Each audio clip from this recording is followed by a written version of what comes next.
Lok Sabha elections की date हम सबके सामने आ गई है, लेकिन कहां-कहां सीट शेयरिंग को लेकर पेच फंसा हुआ है ये भी आपको बता रहे हैं, और कहां जो फंसा हुआ पेच है वो अब साफ हो गया, निकल गया है। बिहार में जहां पर एनडीए में सीट शेयरिंग का फॉर्मूला अब तय है, ऑफिशियल अनाउंसमेंट हो चुका है, लेकिन इसी अनाउंसमेंट के बाद नाराज हो गए हैं पशुपति पारस।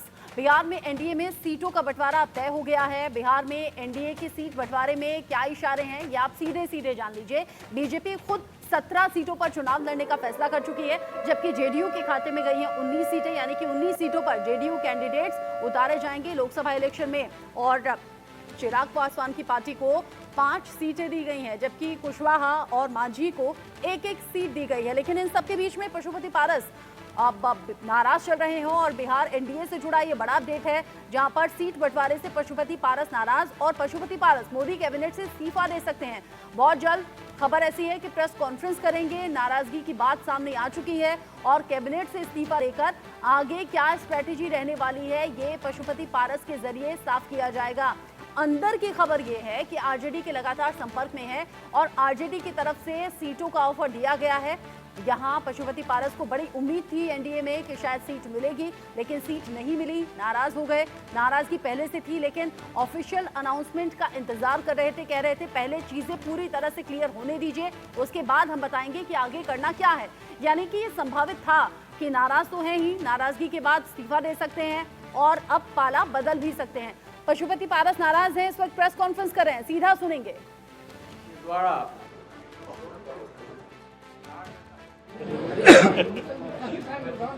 क्या सौरभ पांडे जी? इस्तीफा दीजिए। इस्तीफा तो मैं भेज चुका हूँ। साथियों, कल एनडीए गठबंधन के द्वारा बिहार में 40 लोकसभा सीटों के लिए किस दल को कितना सीट मिलेगा इसकी घोषणा हो गई। मैंने आज से 5-6 दिन पहले प्रेस वार्ता में मैंने कहा था कि हम तब तक इंतजार करेंगे जब तक एनडीए का विधिवत घोषणा नहीं होता।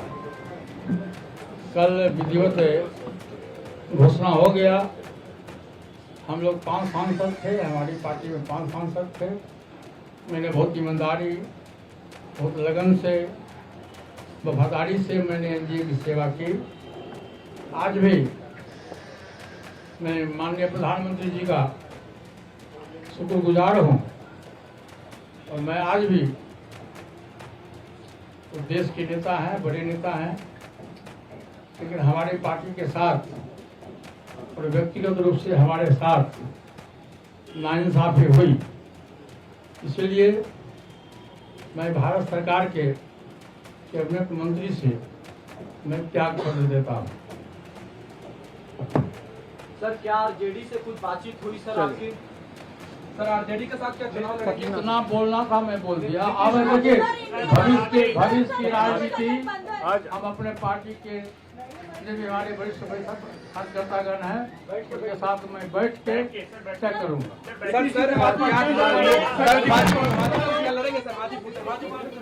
बड़ी खबर इस वक्त की, पशुपति पारस ने सीधे सीधे बता दिया है कि एनडीए ने जो सीट बंटवारा किया है उससे सीधे तौर पर वो नाराज हैं। उन्होंने कहा एनडीए के साथ मिलकर खूब काम किया, मेहनत से, ईमानदारी से काम किया, लेकिन जिस तरीके से अब ये फैसला किया गया है सीट शेयरिंग को लेकर, मैं अपने पद से इस्तीफा देता हूं। जब उनसे पूछा गया कि क्या आप आरजेडी के संपर्क में हैं, क्या आप आरजेडी के साथ होना चाहते हैं, तो उन्होंने कहा आगे का फैसला जो होगा वो बता दिया जाएगा। इस वक्त का बहुत बड़ा अपडेट, हालांकि पहले से संभावित लग रहा था पशुपति पारस नाराज हैं, और नाराजगी अब खुलकर सामने आ चुकी है।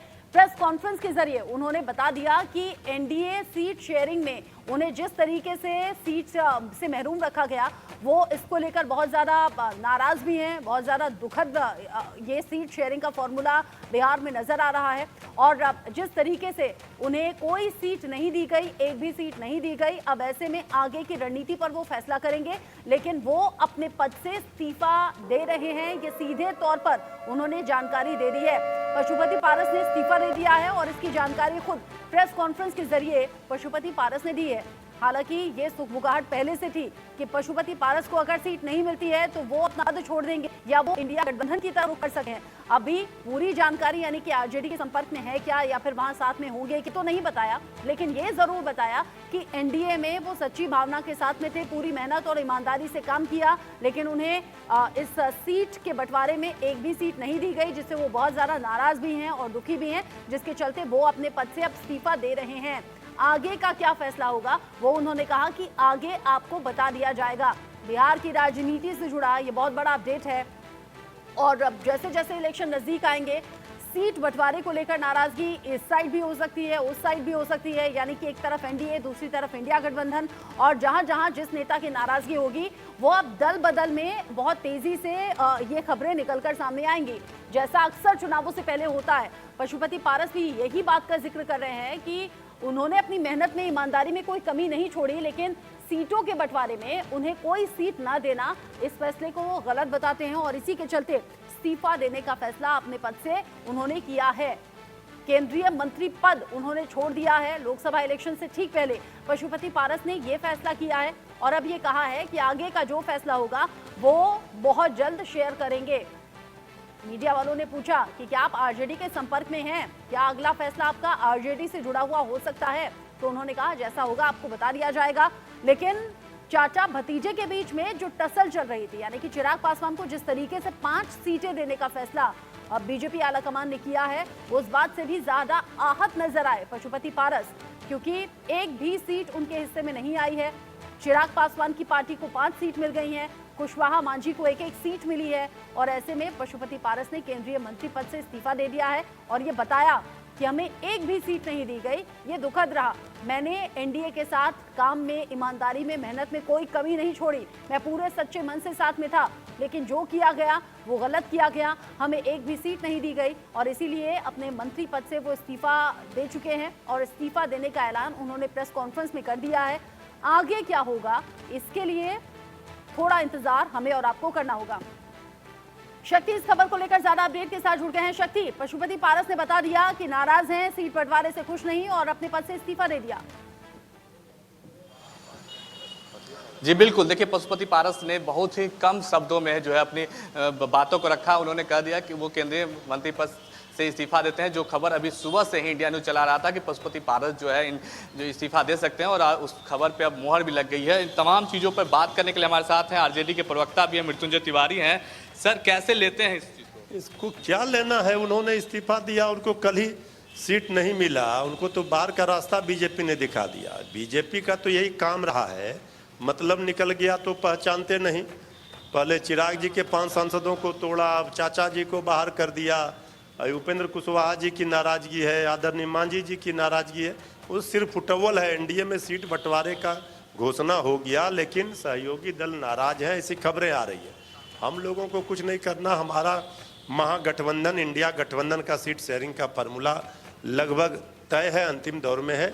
1-2 सीटों पर जो मामला है उसको तय करके बहुत जल्द घोषणा कर दी जाएगी। सर, क्या आप कहा जा रहा था कि महागठबंधन की तरफ से जो है उन्हें ऑफर दिया जा रहा है आरजेडी की तरफ से पशुपति पारस को? ऑफर का कहाँ कोई सवाल, किसी ने ऐसा बात नहीं कहा। कोई हमारे पार्टी की ओर से आधिकारिक बातें नहीं कही गई। अब रही बात राजनीति में कल क्या होगा, तो कल की बात कल की जाएगी। तो क्या लगता है अगर वो आते हैं तो आप लोग जो हाजीपुर सीट को कह रहे हैं कि जब वो क्या करेंगे, पहले अगला कदम उनका क्या है, पहले वो तो जान ले आदमी, इसके बाद ना इधर से अगर ये कोई नहीं बताना प्रतिक्रिया चाहते हो हैं कि आरजेडी क्या करने वाली है, तो ये पूछ लीजिए कि कुशवाहा और मांझी की नाराजगी की बातें ये कैसे कह रहे हैं, कैसे दावा कर रहे हैं? जी बिल्कुल, उपेंद्र कुशवाहा भी नाराज चल रहे हैं। कहा जा रहा है कि जितने मांझी भी नाराज चल रहे हैं। 1 सीट मिला है उनकी पार्टी के। कल कौन नाराज है नहीं है, ये एनडीए का मामला है, तो उनसे हमको कोई लेना देना नहीं। जो लोग नाराज है वो क्या कदम उठाते हैं पहले उसका इंतजार किए।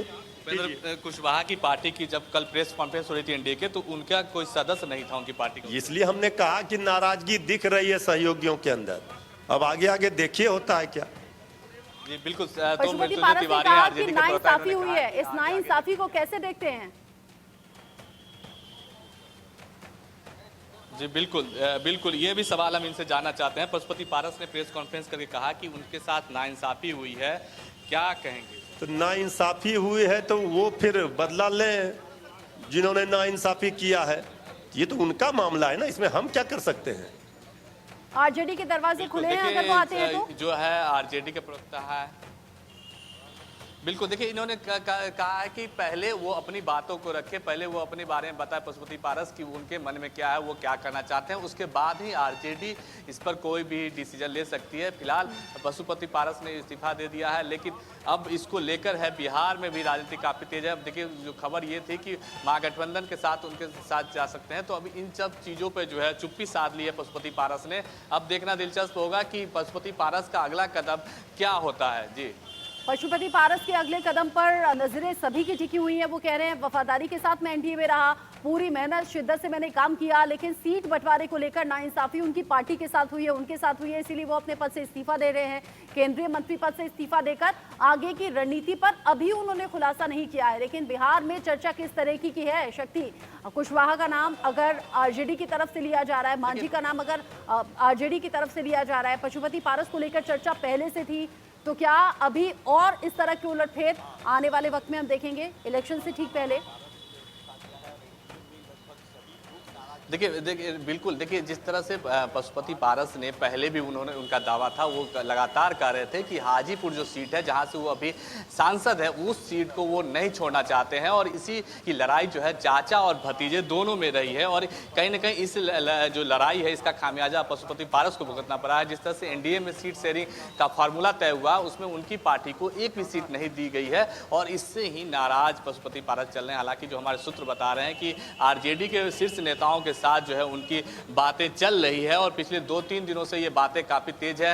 हालांकि क्या सीट महागठबंधन में सीट शेयरिंग का फार्मूला होगा अभी तक ये तय नहीं है। ऐसे में चिराग पासवान से जो है, जिस तरह से चिराग पासवान को 5 सीटें जो है एनडीए की तरफ से दे दी गई है, और महागठबंधन में सीट शेयरिंग का फार्मूला तय नहीं हुआ है, तो हो सकता है कि आने वाले दिनों में जो है महागठबंधन के उम्मीदवार के तौर पर जो है पशुपति पारस हाजीपुर से चुनाव लड़े। इसको लेकर हालांकि चर्चा काफी तेज है, अभी ये देखना दिलचस्प होगा, इसके लिए हमें कुछ इंतजार। शक्ति, कहीं ऐसा तो नहीं है कि एनडीए में ये उथल पुथल होनी थी, इसीलिए इंडिया गठबंधन में अभी सीट शेयरिंग को लेकर फॉर्मूला तय नहीं किया गया? जी बिल्कुल। अच्छा देखिए निश्चित रूप से जो महागठबंधन के उम्मीदवार जो शीर्ष नेता खास करके आरजेडी के हैं और कांग्रेस के, वो पहले इस बात को लेकर देखना चाह रहे थे कि एनडीए में सीट शेयरिंग का फार्मूला क्या होता है। जो छोटे छोटे दल हैं, जितेंद्र मांझी की बात करें हम, उपेंद्र कुशवाहा की बात करें हम, चिराग पासवान की बात करें, पशुपति पारस की बात करें, तमाम पार्टियों को क्या सीटें दी जाती हैं एनडीए में, और उसके बाद ही अगर इनकी नाराजगी आती है तो इन्हें अपने खेमे में किया जा सकता है। इसको लेकर कहीं ना कहीं महागठबंधन की तरफ से अब तक सीट शेयरिंग को लेकर कोई फार्मूला जो है तय नहीं किया गया है। लेकिन अब शक्ति, आप रहिएगा, मनोहर केसरी भी इस वक्त जुड़ गए हैं दिल्ली में, पशुपति पारस के घर के ठीक बाहर से लाइव रिपोर्ट कर रहे हैं। मनोहर, क्या हलचल है? हालांकि हलचल तो ऑलरेडी पशुपति पारस ने यहाँ पर क्रिएट कर दी है इस्तीफा देकर।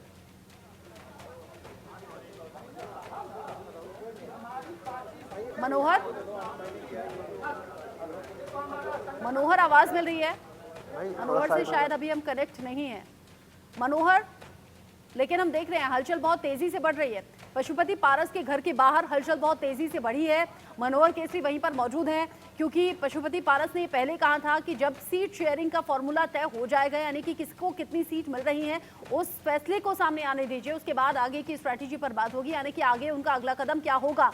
ऐसे में अब जब सीट बंटवारा हो चुका है, कल शाम में ये खबर सामने आई और उसके बाद से ही पशुपति पारस की जो नाराजगी थी वो और ज्यादा बढ़ गई। हालांकि नाराजगी पिछले कुछ दिन से बनी हुई थी, क्योंकि खबर ये थी कि पशुपति पारस को एक भी सीट नहीं देने के मूड में अभी एनडीए है।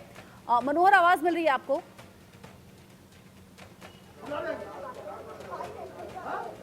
मनोहर,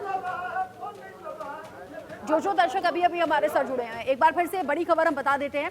पशुपति पारस, जिन्होंने थोड़ी देर पहले प्रेस कॉन्फ्रेंस की, मंत्री पद से इस्तीफा दे दिया है, और उन्होंने कहा कि सीट बंटवारे में उनके साथ और उनकी पार्टी के साथ नाइंसाफी की गई है, और जिस तरीके से वो पूरी शिद्दत के साथ एनडीए में बने रहे, अपनी मेहनत ईमानदारी के साथ उन्होंने एनडीए के लिए काम किया, ऐसे में एनडीए में सीट बंटवारे को लेकर उनके साथ गलत किया गया है। इस फैसले से वो खुश नहीं है और इसीलिए अपने पद से इस्तीफा दे रहे हैं। जब पूछा गया आगे के कदम के बारे में तो उन्होंने कहा, अभी कुछ नहीं कहूंगा, आगे जो होगा वो आपको बता दिया जाएगा। लेकिन कितना वक्त और ले सकते हैं शक्ति अगला कदम उठाने के लिए?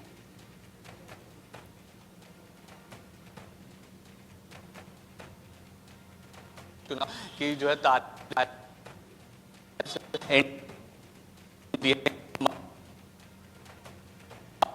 पशुपति पारस के पास रहा है कि वो पशुपति पारस जो है गठबंधन के साथ लड़े, क्योंकि वो लगातार ये कह रहे हैं कि हाजीपुर सीट से ही वो चुनाव लड़ेंगे। शक्ति, मनोहर का रुख कर लेते हैं, आप रहिएगा हमारे साथ। मनोहर, आवाज मिल रही है, अपडेट बताइए, तस्वीरें दिखाइए।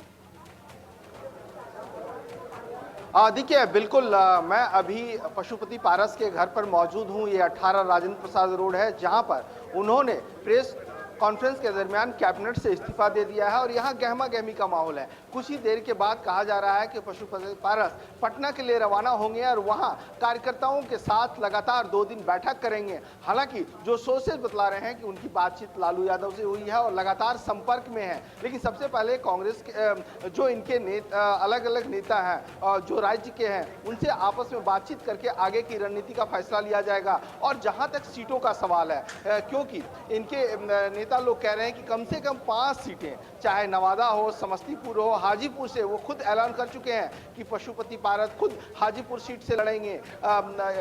खगड़िया, मुंगेर, इन तमाम सीटों पर कम से कम 5 सीटों की मांग ये लगातार कर रहे हैं और हो सकता है कि आरजेडी के साथ इनकी बातचीत बन जाए, लेकिन सबसे पहले पार्टी की बैठक होगी। दूसरी बात, जो इनके नेता ने इंडिया न्यूज के साथ बातचीत में कहा है, उन्होंने कहा है कि जो भी इनके कार्यकर्ता हैं देश भर में, चाहे केरल में हो, जम्मू कश्मीर में हो, तमिलनाडु में है, जो इच्छा जता रहे हैं कि वो चुनाव लड़ना चाहते हैं, तो वो भी जो है सो उन राज्यों में चुनाव लड़ सकते हैं। जी रचना, जिस तरीके से नाराजगी खुलकर अब सामने रख दी है, पिछले कुछ दिन से चर्चा बहुत थी मनोहर के नाराज हैं, लेकिन अब जब सीट बंटवारा हो चुका है, पशुपति पारस ने बिल्कुल इसमें हिचक नहीं की, सीधे सीधे कह दिया कि उनके साथ नाइंसाफी हुई है, इसीलिए वो एनडीए का साथ छोड़ रहे हैं। लेकिन इस बात में कितनी सच्चाई है, या फिर ये सूत्र कितने ज्यादा मजबूत हैं कि वो आरजेडी के संपर्क में हैं, आरजेडी के साथ जा सकते हैं? या तो कह रहे हैं एक भी सीट हमें नहीं दी, लेकिन आरजेडी से ऑफर बड़ा है, इसीलिए चांसेस भी ज्यादा हैं और अकेले रहने में फायदा भी नहीं।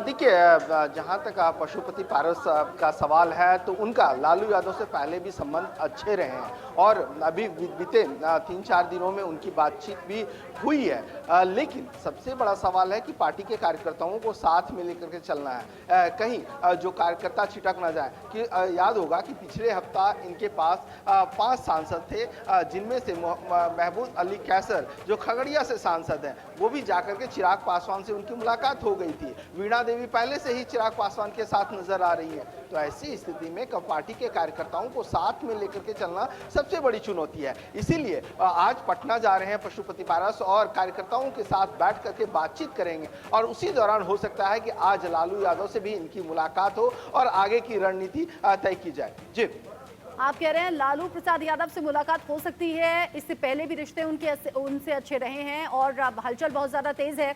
मैं शक्ति का रुख कर लेती हूँ। हालांकि मनोहर, एक बार चारों तरफ की आप तस्वीरें दिखा दें, क्योंकि हलचल अभी वहां पर ज्यादा होगी, पार्टी कार्यकर्ता मौजूद रहेंगे और आपने कहा उन्हीं की सहमति से अब पशुपति पारस अगला फैसला करेंगे। देखिए, बिल्कुल, मैं अपने कैमरा पर्सन अनीश को कहूंगा कि यहाँ आप देखिए, ये पशुपति पारस का 18 राजेंद्र प्रसाद रोड है और यहाँ पर कार्यकर्ताओं का हुजूम है। लगातार कार्यकर्ताओं में एक जोश है और वो ये चाह रहे हैं कि अब जो है सो आर पार की लड़ाई है। कुछ कार्यकर्ता, इनसे बात भी कर लेते हैं। क्या नाम है आपका? आकाश यादव। कहाँ से हैं? हम राष्ट्रीय अध्यक्ष हैं छात्र राष्ट्रीय लोक जनशक्ति पार्टी के। अच्छा, क्या कहेंगे? आज तो उन्होंने इस्तीफा दे दिया, अब आप लोग के पास क्या चाह रहा है? हम लोग के पास संघर्ष है और हम लोग संघर्ष करेंगे और हाजीपुर से हमारे नेता चुनाव लड़ेंगे। सम्मान के साथ हमारे नेता ने समझौता नहीं किया है। हमारे नेता ने पूरे निष्ठा और ईमानदारी के साथ एनडीए गवर्नमेंट को बिहार में बेदाग रखते हुए विकास की ओर लेके जाने का काम किया था। क्योंकि भतीजा भी वहीं से लड़ने जा रहे हैं। भतीजा लड़े चाहे कोई लड़ रहा है, उससे फर्क नहीं पड़ता है। अब आर पार की लड़ाई होगी और हम लोग चुनाव में जाएंगे और हाजीपुर से चुनाव जीतेंगे। तो लालटेन को भी जलाने जा रहे हैं। अब हम लोग के पास सारे दरवाजे खुले हैं। अब हमारे नेता तय करेंगे, कार्यकर्ताओं के साथ बैठकर राय विचार लेंगे, उसके बाद जो भी तय करेंगे हम लोग अपने नेता के साथ रहेंगे और चुनाव जिम्मे लड़ेंगे। देखिए, बिल्कुल, ये आरएलजेपी के युवा अध्यक्ष हैं और ये कह रहे हैं कि जो नेता तय करेंगे उनके साथ जाएंगे और यहाँ पर कई कार्यकर्ता हैं, इनसे भी हम बात करेंगे। लेकिन गहमा गहमी बहुत ज़्यादा है। जो पार्टी के शुरू से नेता नजर आए हैं उनसे हम बात करेंगे, क्योंकि देखिए यहाँ कई नेता हैं जो मंथन कर रहे हैं, चर्चा कर रहे हैं। आप बताएंगे कि आप कहाँ से हैं और क्या नाम है आपका? जी, क्या नाम है आपका? हम तो पार्टी के पदाधिकारी हैं, रंजीत कुमार नाम है। क्या जानना चाहते हैं? रंजीत जी, अब तो आपके नेता ने इस्तीफा दे दिया, अब आप लोग किधर जाने वाले हैं? किधर जाने वाले हैं? बोले हैं ना अब ये कि हम लोग पटना में या दिल्ली में जो हमारे जितने टीम के वर्कर हैं, नेता हैं, पदाधिकारी हैं, सबकी जो राय होगी वो हमारे राष्ट्रीय अध्यक्ष की राय होगी। बस यही तो जिस प्रकार से बीजेपी ने आप लोग से बातचीत की थी, बोला था कुछ देंगे, लेकिन अब इन्होंने नहीं दिया। अब जो बीत गई सो बात गई, जो होने का हो गया। अब आगे क्या करना हम लोग उस पर सोचेंगे कि हम लोगों की क्या रणनीति होगी, पार्टी क्या निर्णय लेगी। बिहार में कितने सीटों पे चुनाव लड़ेंगे लोकसभा? हमारा जो सीटिंग MP है, हम तो उसी के लिए प्रयासरत हैं। साधु का जमात थोड़े है कि अब नहीं दिए टिकट या हमारा अलायंस टूट गया था। हम साधु का जमात नहीं है। क्या बात करते हैं? राजनीति करने वाला साधु के जमात में रहता है। ये कौन है साधु का जमात वाले? अब ये तो हम नहीं कहेंगे कि कौन है कि नहीं है, लेकिन जब हम लोग राजनीति करते हैं, हमारा सीटिंग MP है, सब यंग लोग हैं, तो उसके लिए तो हमको आगे का रास्ता बनाना ही है। यहाँ से यहाँ भी करेंगे, बिहार में भी। बिहार तो हमारा मजबूत एजे कार्यकर्ता पदाधिकारी लालू यादव के साथ जाने में कोई गले शिकवे तो नहीं है? हम अभी क्या कर रहे हैं कि जो पार्टी की बैठक में निर्णय होगा, सब लोग तय करेंगे क्या करना है, किधर जाना है। आप अपना बताइए ना। हम व्यक्तिगत राय तो दे ही नहीं सकते हैं। ये चूंकि एक पार्टी है, संगठन है, सबकी राय सर्वोपरि होती है, तो संगठन का जो निर्णय होता है वो हम लोग बताएंगे। देखिए, पार्टी के वरिष्ठ कार्यकर्ता और पदाधिकारी में से एक है, इनका कहना है जो संगठन का निर्णय होगा, लेकिन हमारे जो सोर्सेज कह रहे हैं कि ये इंडिया ब्लॉक के साथ जाएंगे और करीब 5 सीटों की इनकी मांग है। हालांकि 2 से 3 सीट भी अगर मिल जाती है तो ये जो है सो उनके साथ जाकर के चुनाव लड़ सकते हैं। जी, ये बड़ी अपडेट है।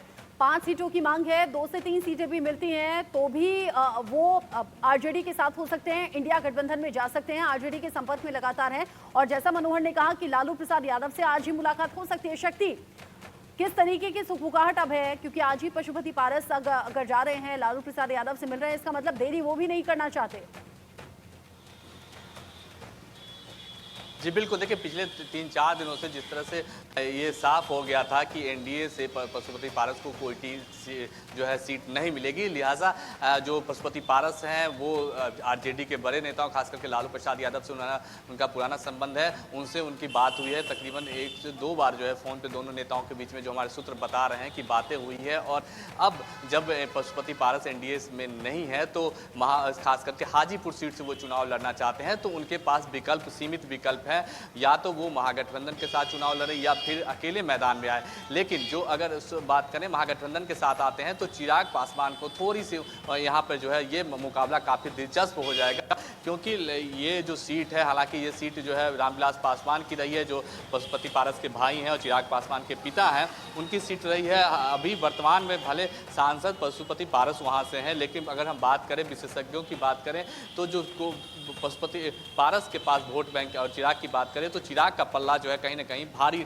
नजर आ रहा है, क्योंकि जो रामविलास पासवान की ये सीट रही है, परंपरागत सीट रही है, यहाँ से वो रिकॉर्ड तोड़ वोटों से जीतते रहे हैं। ऐसे में अगर चिराग पासवान हाजीपुर से तो लड़ेंगे ही, और पशुपति पारस भी अगर महागठबंधन के लड़ते हैं तो मुकाबला काफ़ी दिलचस्प हो जाएगा हाजीपुर सीट को लेकर, क्योंकि जिस तरह से दोनों नेताओं के दावे हैं, अब देखना दिलचस्प होगा कि पशुपति पारस जब आते हैं पटना तो यहाँ पे किन नेताओं के साथ उनकी मुलाकात होती है, क्या उनका जो सीट है वो जो 5 से 6 सीटों की मांग कर रहे हैं। नजर आप रखिएगा, मनोहर आप भी नजर बनाए रखिएगा। बहुत शुक्रिया आपका इन सभी बड़ी अपडेट्स को हमारे दर्शकों तक पहुंचाने के लिए। लेकिन